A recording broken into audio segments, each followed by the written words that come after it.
Assalamualaikum warahmatullahi wabarakatuh.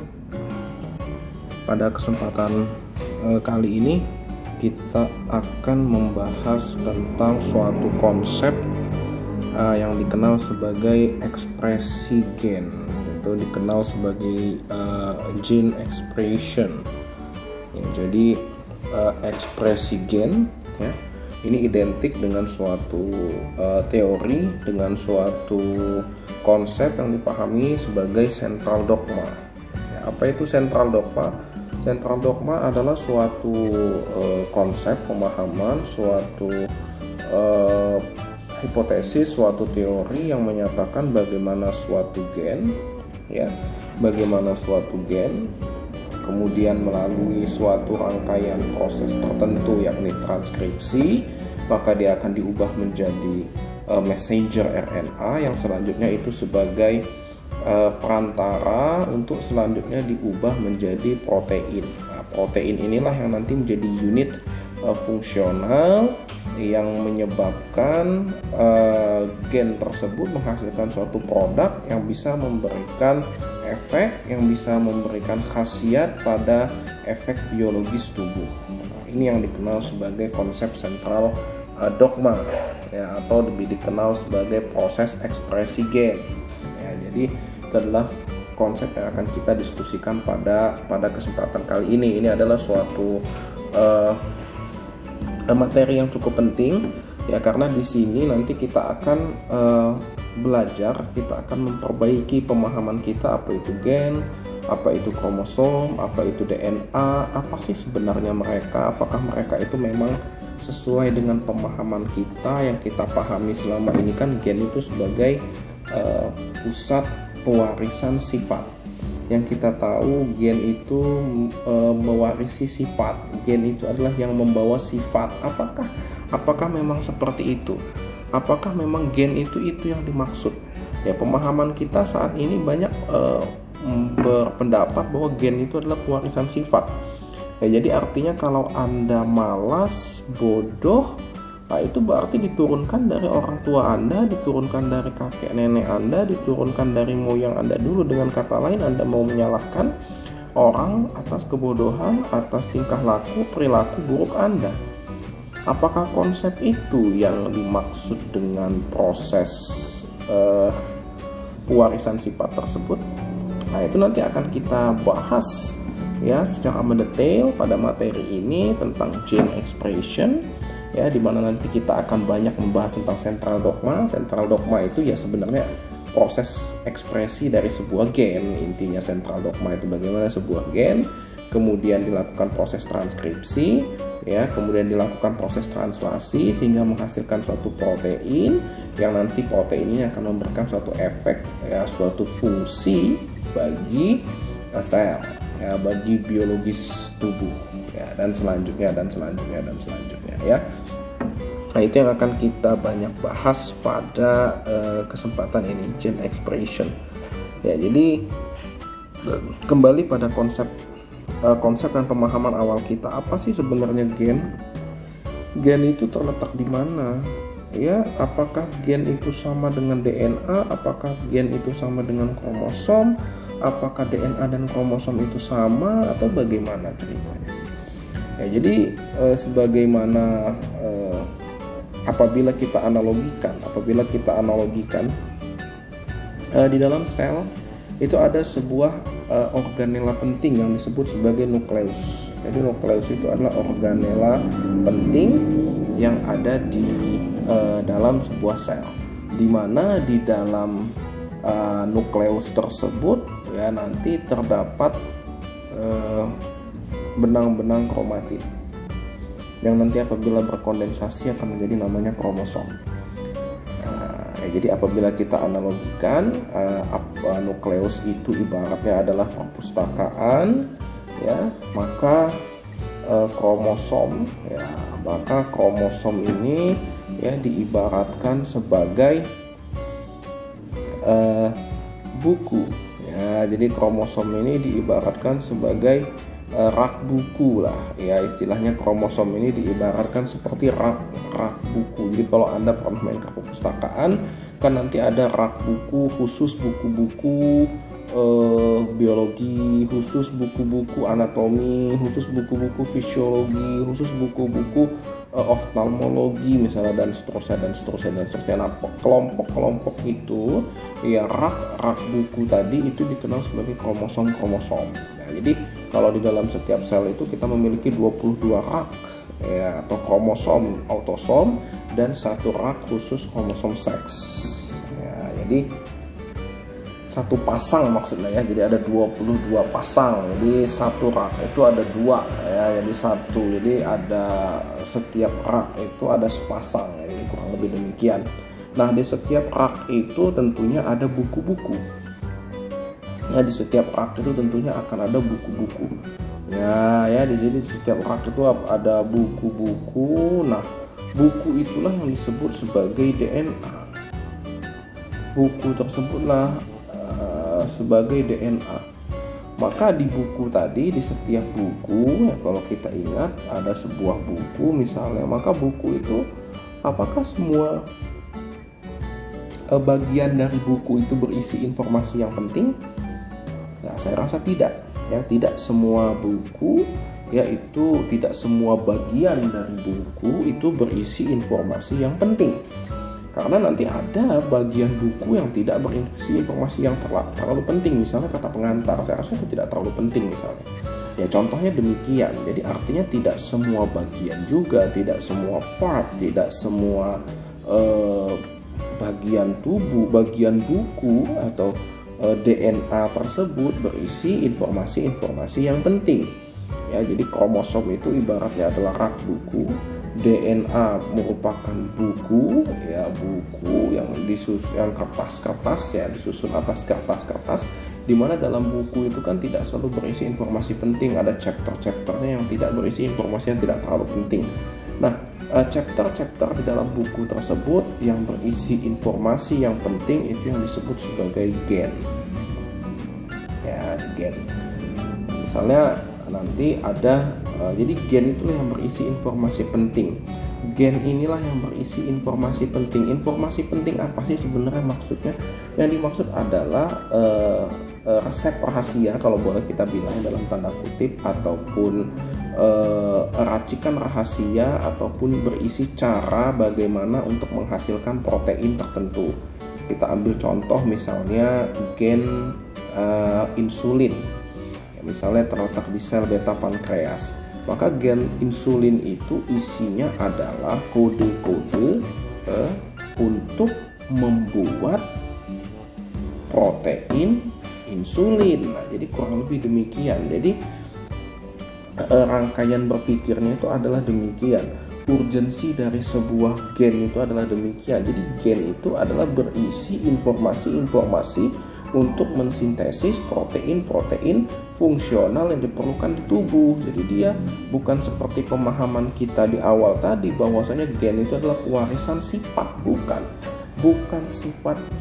sifat seperti itu yang diwariskan oleh gen, tapi yang diwariskan oleh gen itu adalah berisi informasi bagaimana untuk membuat, bagaimana untuk membentuk, bagaimana untuk menghasilkan suatu protein tertentu yang nanti diperlukan bagi tubuh kita. Jadi segala sesuatu yang ada di dalam tubuh kita itu protein. Protein yang dimaksud di sini bukan berarti protein yang dari daging, ikan, bukan itu. Jadi segala sesuatu hasil dari proses gen expression itu disebut sebagai protein. Nah, jadi protein itu tidak hanya terbatas pada daging, ikan, telur, bukan itu adalah protein eksogen.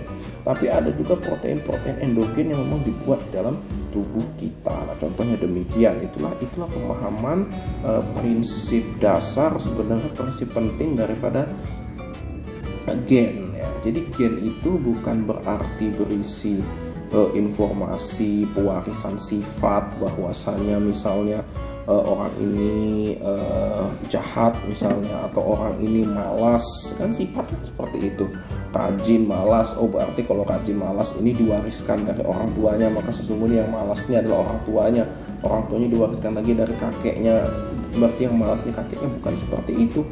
gen itu berisi informasi-informasi cara untuk menghasilkan suatu protein-protein tertentu yang nanti berfungsi untuk berbagai kegiatan fisiologis tubuh kita. Misalnya ini gen A.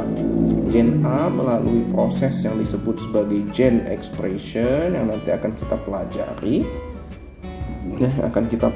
Nanti yang disebut sebagai proses gene expression atau dikenal sebagai central dogma akan diubah menjadi protein A. Jadi gen A menghasilkan protein A. Sebagaimana contoh saya tadi, gen insulin akan menghasilkan produk namanya insulin. Gen testosteron akan menghasilkan protein namanya testosteron. Gen norepinephrine akan menghasilkan protein namanya norepinephrine. Jadi yang akan kita bahas pada pemaparan kita kali ini adalah yang kuning-kuning ini, yang dikenal sebagai gene expression. Bagaimana sih proses ekspresi daripada sebuah gen itu? Dari gen A bisa menghasilkan protein A, gen B bisa menjadi protein B, gen C menjadi protein C. Nah, itu yang akan kita bahas, yang nanti akan kita telaah secara seksama, yang nanti akan coba kita elaborasikan. Itu yang akan kita konsepkan rekan-rekan sekalian ya. Jadi itu ya, kembali mengingatkan kepada kita ya, apa itu kromosom, apa itu DNA, apa itu gen ya. Jadi kalau boleh dibilang DNA itu adalah penyusun daripada kromosom ya, penyusun utama ya, tapi bukan hanya satu-satunya DNA itu penyusunnya, banyak penyusun kromosom.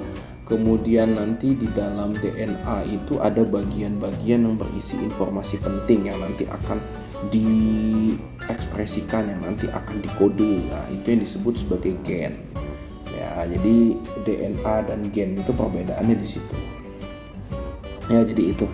Ini sedikit recall ya, struktur daripada DNA dan kromosom. Tentu kita ingat bahwasanya DNA kita itu bentuknya adalah double stranded ya. Dia double stranded itu artinya berpasangan demikian ya, berpasangan demikian. Nah, ini berpasangan, di mana yang warna oranye ini adalah sugar phosphate backbone ya. Di sini adalah sugar phosphate backbone ya, dan bagian yang saling berikatan di tengah-tengah ini disebut sebagai basa nitrogen, di mana nanti basa nitrogen ini akan berpasangan, misalnya guanil sama sitosin, timin sama adenin ya, adenin timin, sitosil guanin sitosil ya. Jadi ATCG, TAGC. Jadi G pasangannya selalu sama C, T pasangannya selalu sama A. Jadi dia bentuknya adalah double stranded yang berpasangan. Itu DNA. Maka namanya kan deoksi ribonukleat, jadi deoksiribo. Jadi dia itu double ya. Jadi seperti ini, nanti dia bentuknya ini namanya masih stranded, lurus. Sementara nanti DNA itu tidak bentuk lurus begini, tapi dia nanti berbentuk double helix. Jadi dia berputar demikian. Ini kan berputar ya, double helix. Jadi dia nanti akan berputar sedemikian sehingga menjadi bentuk seperti ini. Jadi ini bentukan daripada DNA. Nah, ini adalah bentukan daripada DNA, di mana selanjutnya nanti DNA ini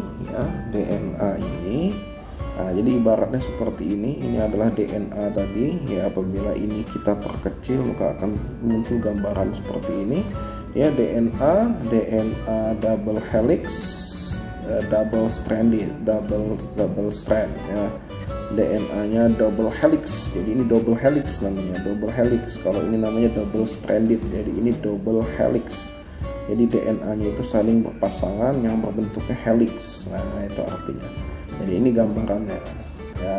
Ya gambaran ini ya merupakan, ini kalau kita ini adalah hasil pembesaran dari bagian yang ini. Nah, yang merah-merah ini nih, yang merah-merah ini, ya, yang merah-merah ini, ya, ini. Jadi ini adalah pembesaran dari bagian ini. Nah, yang merah-merah yang terikat dengan kuning-kuning ini adalah protein histon. Kuning-kuning ini adalah protein histon, di mana nanti perannya ini adalah untuk melilit DNA. Gunanya buat apa? Untuk memampatkan. Jadi kan DNA itu kalau misalnya tidak dimampatkan, atau bahasa lainnya tidak dikecilkan, maka DNA itu akan menjadi sangat panjang. Ahli ada yang berpendapat bisa sampai 2 meter, 3 meter panjangnya sebuah DNA. Oleh karena itu dia dimampatkan salah satu dengan cara dililit seperti ini pada protein kuning-kuning yang disebut sebagai protein histon. Jadi ini juga merupakan pembesaran dari gambaran ini, ya, dari gambaran ini, dan gambaran ini juga merupakan perbesaran dari bagian section daripada kromosom ini. Ya, ini kromosom, jadi dia sudah bentuknya kromosom. Nah, ini sudah condensated. Nah, jadi ini dimampatkan lagi, sehingga ini nanti akan menjadi bangunan seperti ini. Jadi ini hasil pemampatan dari DNA, ya, yang panjang aslinya adalah 2 meter sampai 3 meter, sehingga dimampatkan. Jadi kurang lebih itu DNA kromosom itu demikian lah. Yang inilah yang disebut sebagai kromosom. Bangunan seperti ini disebut sebagai kromosom. Di tengah ini disebut sebagai sentromer. Nah, bagian kecilnya merahnya ini kalau kita berbesar akan terlihat gambaran seperti ini, condensated kromosom. Yang apabila ini kita tarik misalnya, ya, seutas misalnya, maka akan keluar tampilan demikian. Nah, ini bagian ini kalau diperbesar lagi akan muncul demikian. Ini kalau diperbesar lagi akan terlihat seperti ini. Ada peran protein histon di sini sebagai protein untuk melilit, sehingga DNA yang panjang tadi itu bisa dikondensasikan sehingga bisa bisa muat di nukleus.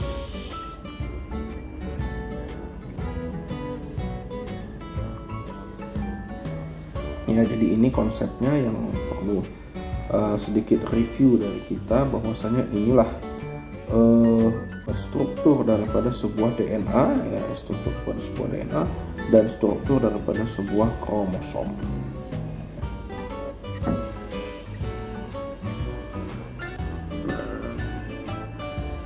Nah, ini yang saya sudah ungkapkan tadi di depan. Ada yang dikenal sebagai central dogma of biology, ya, ada yang dikenal sebagai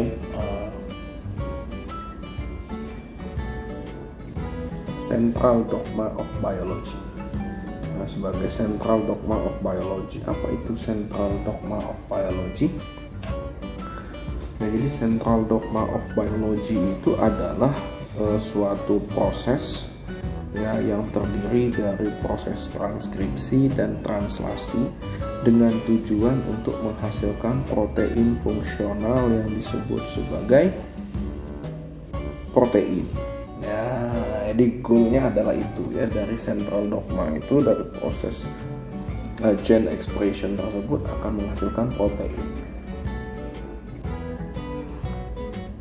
Nah, bisa dilihat di sini. Jadi ini DNA, kemudian ini proses transkripsi sehingga didapatkanlah namanya messenger RNA atau mRNA, yang selanjutnya ini akan disintesis, ya, menjadi protein.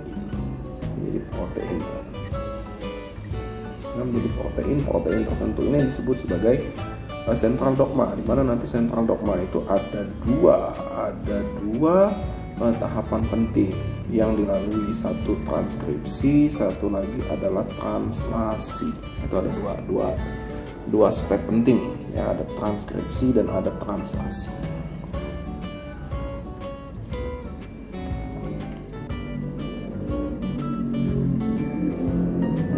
Transkripsi dan ada translasi, ya.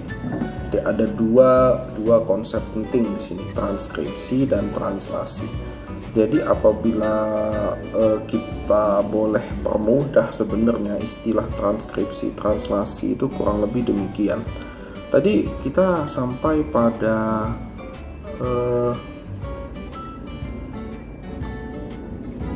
sebuah analogi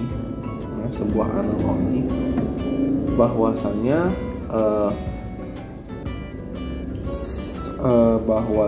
apabila kromosom, ya apabila nukleus tadi kita bilang itu ibaratnya sebuah perpustakaan di mana di dalam itu terdapat banyak buku-buku, yaitu DNA, nanti ada bagian yang berisi informasi yang penting, itu yang dinamakan sebagai gen. Nah, pertanyaan selanjutnya adalah, misalnya kita ada di sebuah perpustakaan, ya kita mendapatkan informasi penting dari buku yang kita baca misalnya buku itu berisi resep membuat pempek misalnya resep membuat pempek atau resep membuat makanan tertentu, misalnya saya contohkan resep membuat pempek. Jadi ada resep membuat pempek, maka pertanyaannya adalah bagaimana kita mau mengambil informasi yang ada di buku di perpustakaan tersebut? Gimana? Minjem, ya biasanya umumnya tidak dipinjamkan di perpustakaan karena umumnya buku itu adalah buku-buku mahal, buku-buku penting istilahnya. Pasti tidak boleh, umumnya demikian. Ya karena kalau dipinjem ya ujung-ujungnya rusak buku-buku perpustakaan. Jadi bukan salah perpustakaan juga, apalagi itu adalah informasi genetik penting, informasi resep rahasia penting yang ada di dalam sel. Boleh itu dipinjem, dibawa keluar masuk dari nukleus untuk dipinjem, pasti kan nggak boleh. Nah, oleh karena itu kita berakal gitu, kita berpikir bagaimana caranya menyalin ini, ya bisa dengan banyak cara. Satu, ambil HP Anda masing-masing, buka kamera, foto, ya kan, intinya kita mau menyalin informasi penting yang ada di textbook tersebut. Ya kalau sekarang sudah canggih, ambil HP, foto misalnya. Tapi kalau tidak demikian, misalnya apalagi bisa dilakukan, ambil kertas, kemudian salin informasi yang bagian penting tadi. Nah, tahapan di mana kita menyalin informasi penting dari sebuah gen, ya itu yang disebut sebagai proses transkripsi atau proses menyalin. Ya karena transkripsi itu artinya adalah proses menyalin. Ya transkripsi itu artinya proses menyalin, di mana akan menghasilkan suatu salinan yang disebut sebagai transkrip. Nah, transkrip yang diperoleh dari proses transkripsi tersebut dikenal sebagai nama mRNA atau messenger RNA. Ya, analoginya demikian. Nah, tentunya hasil catatan kita tadi, entah hasil foto kita atau hasil catatan kita terhadap resep rahasia yang ada di buku atau di chapter gen tadi yang terletak di buku DNA, itu selanjutnya kita bawa keluar dari perpustakaan. Oh iya dong, nggak mungkin Anda mau membuat pempek itu di dalam perpustakaan, ya pasti diusir sama petugas perpustakaan. Sehingga kita membawa informasi tadi keluar dari perpustakaan. Kemana selanjutnya? Ya ke tempat, ya ke dapur untuk memasak resep rahasia tadi. Nah dalam hal ini mRNA tadi ya dibawa ke dapur. Di mana dapurnya sel? Yaitu di organela namanya ribosom. Di ribosom lah terjadi proses sintesis protein, atau di dapur lah terjadi proses memasak pempek. Menghasilkan apa? Pempek. Menghasilkan apa? Protein. Nah ceritanya demikian ya. Proses untuk membuat resep tadi menjadi makanan yang benar-benar siap makan, yang benar-benar enak dimakan, itu tahapan disebut sebagai translasi. Terjadinya di ribosom, di luar nukleus, karena kita tidak mungkin memasak di dalam perpustakaan. Jadi kurang lebih analogi mudahnya demikian. Itu yang dikenal sebagai central dogma. Jadi ada dua tahapan penting, ada translasi dan ada transkripsi dan ada translasi. Saya ulangi lagi, ada transkripsi dan ada translasi. Itu adalah proses penting, ya proses penting yang harus sama-sama kita semua pahami bahwasanya ada dua proses penting tersebut yang berlangsung yang melatar belakangi sebuah sentral dogma. Analogi mudahnya demikian, ya. Nah, kemudian kita akan mempelajari anatomi. Nah, tapi bukan belajar anatomi pada kadaver ya, atau pada mayat gitu, belum. Yang akan kita pelajari adalah anatomi daripada sebuah gen. Anatomi daripada sebuah gen. Jadi kita sudah sama-sama pahami bahwasanya gen merupakan bagian dari DNA yang berisi informasi penting. Informasi penting apa? Informasi penting untuk menghasilkan suatu protein, di mana protein tersebut akan berguna untuk berbagai reaksi-reaksi biologis tubuh misalnya. Nah, gen tadi ya, jadi dari satu gen atau bagian penting yang ada dari DNA tersebut itu tidak semuanya lagi berisi informasi penting. Ya, tidak semuanya itu disalin, tidak perlu semuanya dikode. Tentunya ada bagian-bagian penting saja, sama seperti resep rahasia. Apakah kalau kita membuat resep, menyalin resep itu semuanya detail dituliskan? Enggak, biasanya kita pakai kode-kode. Maka dari gen itu sendiri ada bagian yang disebut sebagai coding sequence.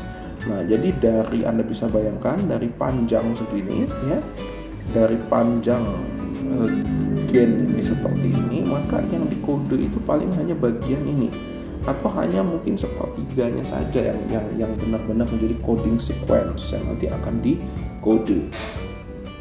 Nah, Anda bisa bayangkan, jadi tidak akan semuanya nanti dikode, jadi hanya bagian-bagian tertentu saja. Nah, itu yang disebut sebagai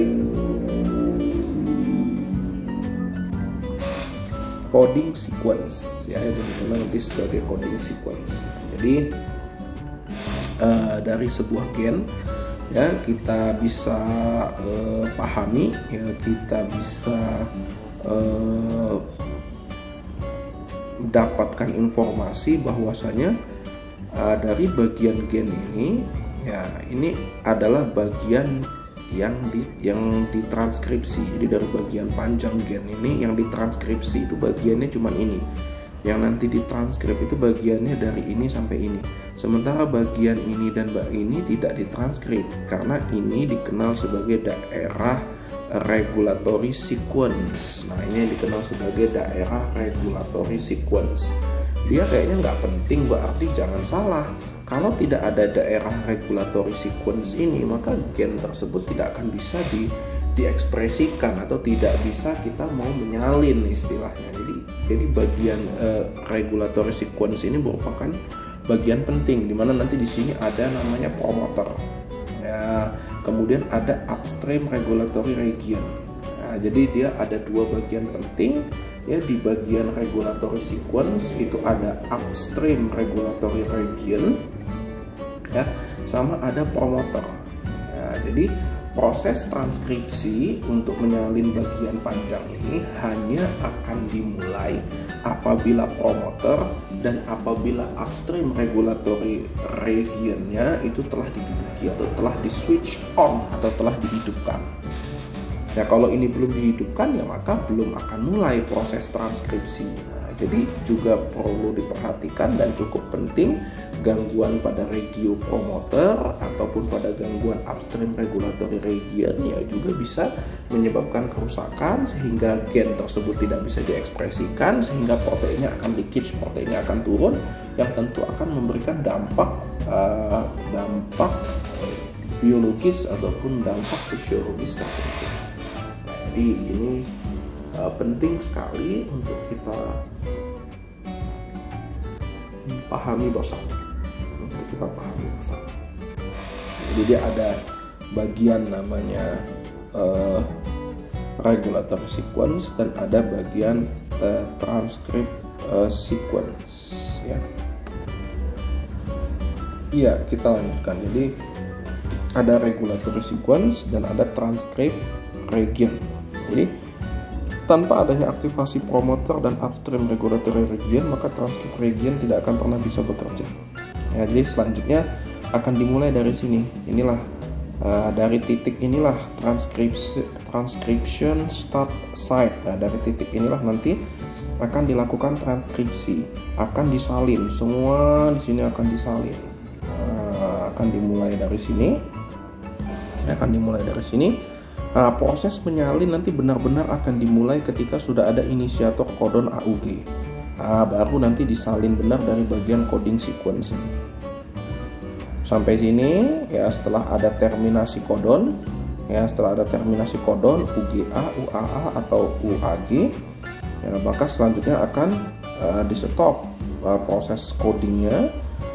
Tinggal nanti di sini nanti akan muncul polyatil namanya, selanjutnya akan muncul terminasi transkripsi ya, sehingga nanti yang disalin itu ya cuman ini nanti ya, coding regionnya ini. Dimana nanti akan didapatkan yang disebut sebagai mRNA. Berarti mRNA itu nanti terdiri dari bagian exon ini, intron, exon, yang sepanjang inilah kira-kira. Nah, nanti pada saat proses lebih lanjut ada namanya post transcriptional modification. Ya, post transcriptional modification itu apa yang dilakukan? Yang dilakukan pertama adalah memberikan polyatil pada mRNA. Yang kedua adalah membuang bagian intron. Jadi nanti ketika sudah jadi mRNA, intron itu akan dibuang, exon yang akan diekspresikan. Maka nanti menghafalnya mudah. E itu exon itu artinya ekspresi, itu yang akan diekspresikan. I intron itu artinya hilang, ya, nanti akan bagian yang hilang ya. Sehingga nanti yang diekspresikan itu ialah exon ini. Selanjutnya nanti ditambah cupping ya, Nah, itu yang disebut sebagai post transcriptional modification. Nah, selanjutnya baru dia menjadi mRNA matur. Selanjutnya baru dikirim untuk menuju ke ribosom guna proses translasi. Nah, jadi kurang lebih demikian intinya. Jadi gen itu tidak sesimpel yang kita bayangkan. Ternyata gen itu juga banyak regionya, banyak titik kerja yang lain. Memang mungkin yang mengkode cuma bagian ini, bagian sepertiga, tapi sesungguhnya bukan berarti 2/3 bagian lain itu menjadi tidak penting. Justru bagian 2/3 inilah yang mengendalikan bagian sepertiga itu ya. Jadi kurang lebih demikian ya.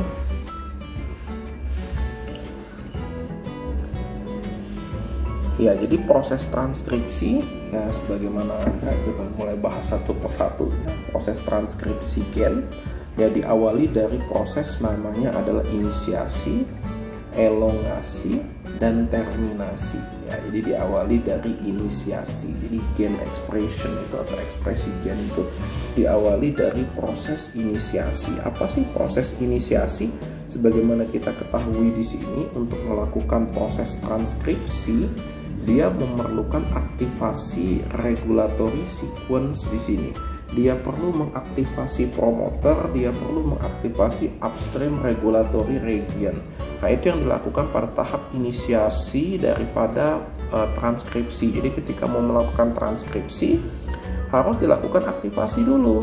Aktivasi apa? Aktivasi promoter sama upstream regulatory region. Dengan apa? Dengan faktor transkripsi namanya ya. Jadi protein-protein ataupun molekul-molekul yang bekerja mengaktifasi regulatory sequence pada gen ya, sehingga dimulailah proses transkripsi, yaitu disebut sebagai inisiasi transkripsi ya. Jadi tahapannya itu. Nah, molekul ataupun protein yang memicu inisiasi transkripsi tersebut dikenal sebagai faktor transkripsi ya. Jadi dikenal sebagai faktor transkripsi ya, faktor transkripsi atau transkripsi gen ya. Ya, jadi apa yang terjadi ketika sudah ada inisiasi tersebut? Artinya sudah ada kesepakatan untuk melakukan ekspresi daripada gen tersebut, maka muncullah beberapa step atau dimulailah beberapa kaskade step-step untuk memulai transkripsi tersebut ya. Transkripsi tersebut ya diawali dari gen aktivator protein binds atau berikatan dengan kromatin ya, sehingga nanti kromatin akan mengalami yang namanya kromatin remodeling kompleks, sehingga kromatin akan mengalami remodeling. Jadi akan terjadi proses remodeling atau perubahan dari kromatin. Ya, selanjutnya nanti akan diikuti dengan histone modification. Ya, histone modification. Ya, sehingga apa yang terjadi ketika sudah ada histone modification, maka protein histone pun akan mengalami modifikasi. Jadi awalnya kromatin modifikasi, kemudian histone, protein yang kuning-kuning ini tadi dimodifikasi ya, sehingga dia mau terbuka seperti ini, menjadi terbuka seperti ini ya. Kemudian penambahan aktivator protein ya untuk berikatan dengan regulatory region ya, sehingga selanjutnya terjadi mediasi atau mediator, kemudian general transcription factor dan RNA polimerase mulai masuk ya, sehingga selanjutnya terjadi pre-inisiasi kompleks pada promoter ya, kemudian terjadilah transkripsi inisiasi. Jadi ini adalah proses rangkaian panjang untuk memulai sebuah gen transkripsi. Artinya diawali dari gen aktivator protein yang berikatan nanti dengan kromatin. Jadi ada suatu protein yang namanya gen aktivator protein yang nanti akan berikatan dengan kromatin, sehingga kromatin akan berubah, akan membuka, akan mengalami proses pembukaan. Selanjutnya setelah kromatinnya membuka, kemudian histone, protein kuning-kuning yang meliliti ini juga dibuka, sehingga terjadi histone modification. Selanjutnya penambahan lagi aktivator protein pada gen regulatory region ya, sehingga terbentuklah kompleks pre-inisiasi ya, kompleks pre-inisiasi. Selanjutnya dimulailah proses transkripsi. Ya, jadi itu bagian penting ya daripada proses inisiasi sebuah gain transcription atau chain transcription ya. Jadi diawali dari modifikasi kromatin, modifikasi histone ya, akhirnya terbentuk kemudian aktivasi daripada regulatory region, sehingga terinisiasilah transkripsi tersebut. Transkripsi pun dimulai. Transcription is start. Nah, ya kurang lebih demikian. Ya, kromatin dan histone remodeling ya di sebelumnya tadi, di proses sebelumnya tadi sudah kita sampaikan bahwasanya ada tahapan yang disebut sebagai kromatin dan histone modification atau histone remodeling, di mana intinya kedua tahapan ini, baik itu kromatin remodeling ataupun histone modification ini bertujuan untuk membuka ikatan ya daripada kromatin, sehingga harapannya ikatan itu menjadi lebih lurus, sehingga lebih terlihat bagian yang akan ditranskripsikan tersebut. Nah, kurang lebih demikian. Nah, jadi intinya dia akan membuka menjadi untayan seperti ini ya. Misalnya bagian hijau ini nanti yang akan dilakukan transkripsi. Jadi dibuka. Awalnya kan demikian nih bentuknya demikian. Nah, ketika ada protein aktivator ke sini, nah, maka dilakukanlah proses histone remodeling, ini dibuka demikian, dibuka sehingga bagian ini bisa terekspos dengan baik, tidak tersembunyi seperti ini ya. Jadi itulah yang nanti akan merupakan bagian penting dalam tahapan inisiasi transkripsi. Bagaimana membuka ikatan kompleks dari kromatin dan histone tersebut, sehingga DNA ini tadi, sehingga bagian gen ini tadi bisa diekspresikan, bisa ditranskripsikan dengan baik. Nah, itu tahapan pentingnya. Nah, jadi ada kromatin dan ada histone remodeling, ya, kromatin dan histone modification, nama lainnya sama saja, ya. Yang intinya adalah itu. Nah, intinya adalah itu. Untuk membuka ikatan tadi, yang untuk membuka bentuk kromatin yang kompak, kromosom yang kompaknya tadi, sehingga menjadi bentuk yang lebih terbuka, menjadi lebih terbuka, sehingga bisa disisipi, bisa dimasuki, dan bisa dimulai transkripsi tersebut. Ya. Oke, selanjutnya adalah adanya binding atau ikatan faktor transkripsi pada promoter region, ya, untuk meregulasi gen transcription.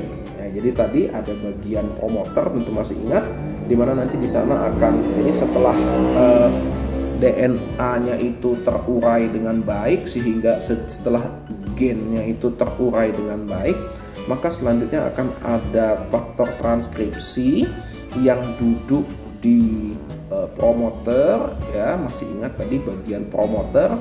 Nah, selanjutnya akan dimulailah tahapan transkripsi tersebut, ya. Jadi rangkaiannya demikian. Yang pertama dibuka dulu kromosom kromatin yang kompak tadi, dibuat dia menjadi lebih lurus. Selanjutnya setelah dia lurus, baru diaktifasi promoter regionnya oleh faktor transkripsi, sehingga dimulailah transkripsinya tersebut. Jadi ketika sudah ada ikatan promoter dengan faktor transkripsi, maka akan terikatlah RNA polimerase, ya, untuk memulai tahapan transkripsi. Ya, jadi RNA polimerase akan terikat, ya, akan terikat sehingga dimulailah transkripsi. Nah, ya, jadi kalau boleh dilihat seperti ini, ya, kompleks yang banyak, gitu ya, rangkaian yang cukup banyak, ya, dimulai dari kromatin dan histone modification, ya, kemudian akan ada mediator tertentu, ini faktor-faktor transkripsi tertentu, terakhir RNA polimerase masuk, sehingga selanjutnya dimulailah tahapan transkripsi tersebut. Jadi itu adalah tahapan inisiasi daripada sebuah transkripsi. Ya, kita bisa lihat rangkaian yang cukup panjang, rangkaian yang cukup kompleks hanya untuk memulai. Ya, jadi ini kok ribet banget ya, Dok, untuk memulai saja, karena ini bukan hanya sekedar mulai begitu saja, tapi juga ini tahapan ini merupakan tahapan check and recheck. Jangan sampai nanti terjadi over expression ataupun lower expression daripada sebuah gen. Ya, jadi demikian. Ya, selanjutnya, ya, nanti RNA polimerase yang nanti akan melakukan proses, kan tadi ada inisiasi, kemudian elongasi. Elongasi artinya apa? Ya, dia mulai mentranskripsi, ya, akan memulai tahapan elongasi, ya, di mana tahapan ini akan dimulai dari 5 adsen menuju 3 adsen. Ya, ini tahapan elongasi. Jadi selanjutnya setelah RNA, ini RNA polimerase, ya, RNA polimerase, ya, kemudian nanti dia akan, misalnya yang mau di transkrip adalah bagian yang ini, ya, ini mRNA masuk. Ya, misalnya ini ada T, dia isi dengan A harusnya pasangannya T, akan tetapi mRNA ini kan mRNA atau RNA ini tidak bisa ngomong T, dia biasanya ngomong U, G sama C, G sama C, T sama A, T sama A harusnya dengan T, karena dia nggak bisa ngomong T, maka dia mau kasih U. Nah, jadi demikian, sehingga terbentuklah ini. Nah, ini proses yang disebut sebagai elongasi. Elongasi dari siapa? Pemanjangan dari mRNA. mRNA merupakan bagian coding sequence, yang berisi ekson dan intron, di mana ekson nanti dibuang, dipotong, dan ekson nanti yang akan diekspresikan, dibawa ke ribosom, di mana dia berjalan dari 5 adsen menuju ke 3 adsen. ya, dari 5 Hudson, ya kan, 5 Hudson, dari 5 Hudson menuju kepada bagian 3 Hudson, ya, bagian 3 Hudson. Jadi kurang lebih demikian ya tahapan elongasi. Ya, setelah elongasi, ya udah elongasi. Setelah elongasi sudah selesai, coding region semua sudah di transkrip dengan baik, maka selanjutnya akan masuk ke tahapan terminasi. Ya, kita akan masuk ke tahapan terminasi. Nah, apa yang dikerjakan pada bagian terminasi? Jadi terminasi daripada proses transkripsi, ya, terminasi daripada proses transkripsi akan terjadi apabila nanti terbentuk namanya RNA loop. Nah, RNA loop. Jadi apabila sudah nanti banyak nah misalnya T sehingga nanti terbentuk dia menjadi RNA loop. Nah, jadi kalau sudah terbentuk begini, ini artinya stop. Terminasi itu kalau sudah terbentuk RNA loop seperti ini, jadi udah isinya sudah sama A semua, atau T semua sudah sama, sehingga nanti dia akan terbentuk namanya RNA loop. Ya, RNA loop artinya kalau sudah terbentuk RNA loop merupakan pertanda bagi proses transkripsi untuk dihentikan. Nah, ini terbentuknya RNA loop. RNA loop itu karena banyaknya basa nitrogen A atau T poli A, biasanya A yang sangat banyak, polyatil istilah itu, A sequence misalnya, ya, itu menunjukkan harus dilakukan, itu menunjukkan terminasi daripada proses transkripsi ketika RNA loop itu terbentuk. Ya, ketika RNA loop itu terbentuk. Nah, selanjutnya hasilnya setelah melalui tahapan inisiasi, elongasi, dan terminasi, maka akan didapatkan mRNA. Ya, akan didapatkan mRNA. Tadi mRNA itu merupakan bagian coding sequence daripada gen. Nah, coding sequence tadi kan ada exon dan intron. Exonnya dibuang, intronnya yang disimpan. Nah, exon tadi bergabung membentuklah dia matur mRNA. Matur mRNA ini yang nanti akan keluar dari nukleus menuju ke ribosom. Ya, menuju ke ribosom. Ya, nanti dia akan menuju ke ribosom. Nah, sebagaimana kita ketahui bersama, ribosom itu ada yang terikat di retikulum endoplasma dan ada ribosom yang bebas, ya, bebas di sitosom. Nah, apa kira-kira perbedaannya? Apa sih urgensinya ada ribosom yang terikat di retikulum endoplasma dan ada ribosom yang free, bebas melayang di sitosom? Apa urgensinya? Jadi urgensinya adalah untuk ribosom yang terikat pada retikulum endoplasma, ya, ini menunjukkan bahwasanya protein yang nanti akan dihasilkan dari proses translasi di ribosom itu merupakan protein fungsional, protein penting yang nanti akan dikirim keluar sel, yang nanti akan dikirim keluar sel untuk menuju ke tempat-tempat tertentu. Nah, tapi untuk ribosom yang bebas, nah, ini protein yang dihasilkan dari sintesis protein di ribosom ini itu akan digunakan langsung oleh sel itu sendiri, bukan untuk dikirim keluar. Jadi artinya apabila semakin banyak ribosom yang terlekat di retikulum endoplasma, itu artinya sel tersebut akan banyak bekerja mengekspor hasil kerjanya keluar. Tapi kalau sel-sel yang dia tidak eksportir, dia tidak mengimpor banyak protein keluar, maka dia umumnya sedikit ribosom yang terikat di retikulum endoplasma. Jadi perbedaannya demikian. Ya, ada ribosom yang free ya, yang terlihat yang banyak di sitosol, dan ada ribosom yang terikat di endoplasma retikulum atau di retikulum endoplasma. Ya, jadi ada yang terikat di situ, ada yang free. Ya, ada yang free. Itu perbedaannya antara free ribosom dan ribosom yang ter-attach di retikulum endoplasma.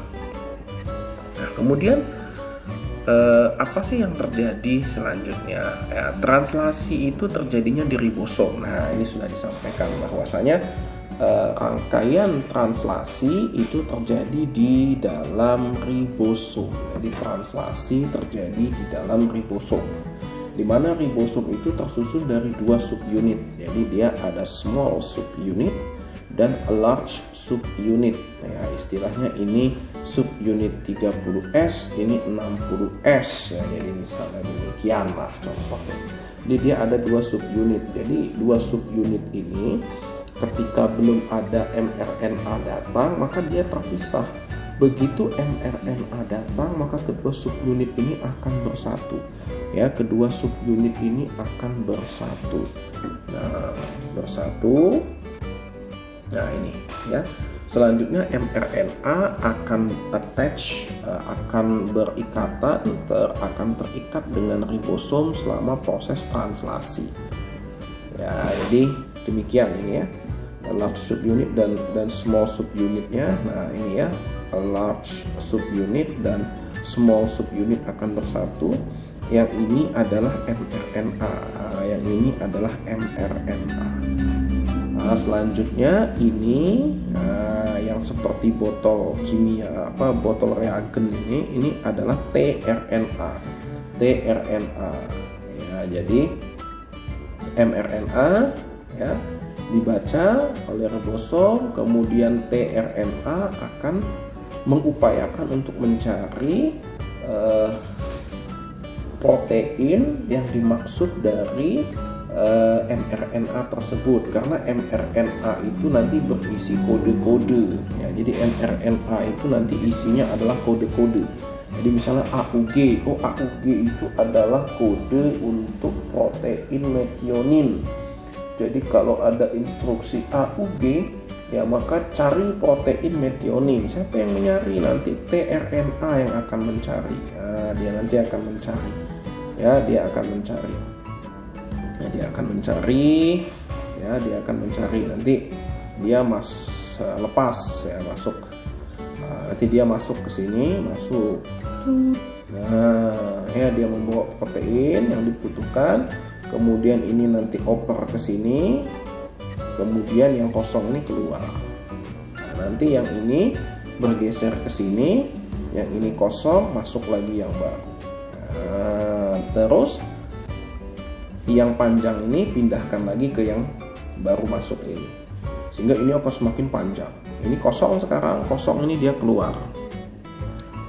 Yang sudah panjang di sini akan bergeser ke sini. Selanjutnya yang baru datang lagi, yang membawa protein baru lagi masuk ke sini. Selanjutnya yang panjang pindah ke sini, sehingga lama makin panjang kan. Nah, selanjutnya ini kosong keluar. Nah, yang ini geser lagi ke sini. Ya, jadi seperti itu rangkaian prosesnya. Ya, panjang dia bersiklus. Jadi dia siklus panjang bertahap. Nah, jadi bisa dibayangkan peran dari tRNA, peran dari ribosom dalam translasi. Kesalahan dari tRNA, kesalahan dari ribosom pada proses translasi ini berakibat fatal. Ya, karena nanti akan terjadi gangguan-gangguan, akan terbentuk protein-protein yang nanti malah unfungsional, yang nanti malah akan membebani sel itu sendiri. Nah, ini tRNA ya, kenapa namanya T itu dari kata translator ya, translator RNA. Apa maksudnya translator RNA, Dok? Karena nanti dia yang akan mentranslate atau mengubah kode-kode mRNA menjadi asam amino. Nah, kenapa dia dinamai sebagai tRNA? Nah, ini adalah kode-kode sebenarnya ya. Ini adalah kode-kode protein. Nah, jadi kalau misalnya UUU, UUC, UAA, UUG, nah, berarti ini adalah, jadi kalau UUU, UUC ini adalah untuk penilalanin. Kalau UUA, UUG ini kode untuk lisin. Nah, kalau GUU, GUC, GUA, GUG itu valin.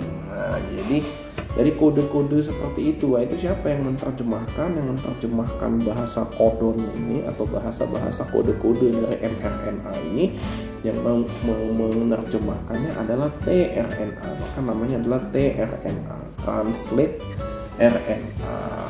Ya, jadi itu prosesnya, peran daripada sebuah tRNA, karena dia yang nanti akan mentranslate, ya, dia nanti akan mentranslate, nanti dia yang akan melakukan translasi dari kode-kode tersebut menjadi sebuah protein.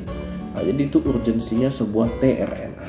Kesalahan tRNA adalah mengkode, berarti kesalahan proses protein yang dihasilkan salah. Protein dihasilkan salah, maka dia tidak bisa digunakan. Pasti yang dihasilkan adalah malfunctional protein. Ya, ini ya masih proses translasi tadi. Ya, proses translasi tadi saya sampaikan. Nah, kemudian kita ini adalah sebenarnya ringkasan ya. Jadi ini sebenarnya kita sampai pada tahap ringkasan daripada sebuah regulation daripada gen expression. Nah, ini kalau kita lihat di sini DNA ya DNA tadi diubah menjadi primary RNA transcript atau immature mRNA, ini melalui proses namanya transkripsi. Di sini ada kontrol. Di sini kan ada kontrol. Ada 3 tahapan. Tadi kalau Anda masih ingat, di sini ada inisiasi, ada elongasi, sama ada terminasi. Nah, di situ ada kontrolnya. Ketika ini proses ini gagal, yang dihasilkan atau proses ekspresinya ini gagal, proses transkripsinya ini salah, maka 3 kendali transkripsi tadi, inisiasi, elongasi, dan terminasi akan mengakhiri itu untuk mencegah terbentuknya mutan-mutan RNA. Nah, itu kontrol yang pertama. Nah, kemudian setelah terbentuk mRNA yang imatur atau terbentuk mRNA yang masih ekson, intron,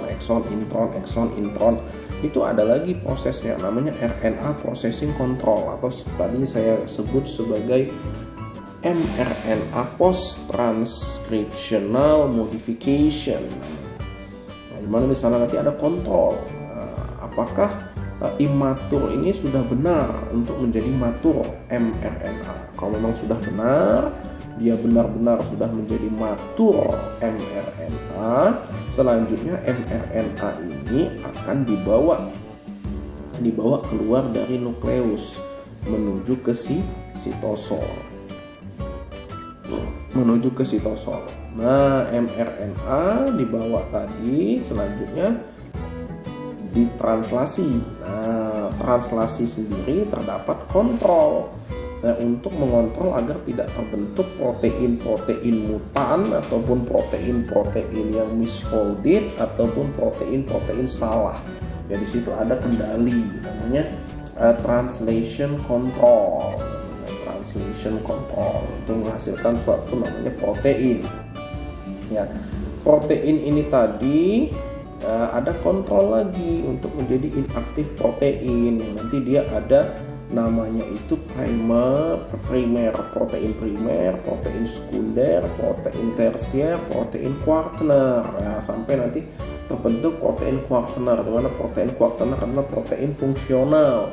Kalau masih protein primer itu masih protein inaktif, ya, bentuk belum aktifnya, ya, jadi kurang lebih demikian. Jadi tahapan-tahapan panjang ini kalau kita lihat semua memiliki potensi, ya, untuk menyebabkan terjadinya gangguan saja tahapan transkripsi, ya bisa menghasilkan suatu, tidak bisa menyebabkan terjadinya kegagalan produksi protein. Kalau protein tidak dihasilkan, ya pasti ada gangguan molekul sinyal. Gangguan molekul sinyal akhirnya ada miskomunikasi.